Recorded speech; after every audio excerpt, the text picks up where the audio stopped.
Today on the platform, I'm here at the Trinidad and Tobago High Commission, where I'm joined by a phenomenal woman who has just received an MBE for her outstanding contribution to the British food industry, as well as having written a number of challenging books. It's Dounne Alexander. Dounne, thank you very much for being here. It's a great pleasure to be talking to you. Oh, thanks for having me.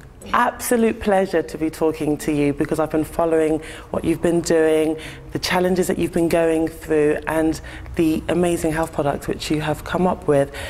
Where did all this begin? Where does this journey actually start for you, Dounne? Well, this journey actually started 58 years ago in the Caribbean, Trinidad, where when I was born, I was only given 1 month to live. In fact, I was born on the 28th of January.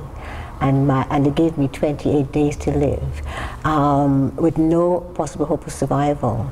But my grandmother's strong faith, herbal knowledge, intuition, and most of all her tender loving care is the only thing that enabled me to survive against the odds. So she, to me, has always been my earthly guardian angel, and since she passed away when I was 13, still in the Caribbean, she has remained my spiritual guardian angel. She's taught me all I know about God, the universe, life, love, and in fact told me all the things she's teaching me now I will use in my later years. I will look back and smile. So I was born struggling for life, and my whole life has been a life struggle. So she must have taught you this at a very young age. Well, she's kept me under her wings, because in fact, although she had passed childbearing age, because my mother was in convalescence for 6 months, my grandmother breastfed me. So when the doctor said there was no hope, she says, "You came here to stay because you came here for a purpose, and your purpose is for me to teach you." Now, in the old days, people were able to communicate spiritually, right? They can connect and so forth. And so because I was brought up with that understanding that you can talk to God, and that you can speak to your guardian angels and so forth, and your ancestors, it never ever felt to me as anything unusual or rare to be able to communicate. So my life is part and parcel of my work, as well as respecting God and being what I call, she always said to me, you must be an obedient child because you're a child of the universe, and such. That's a nice story.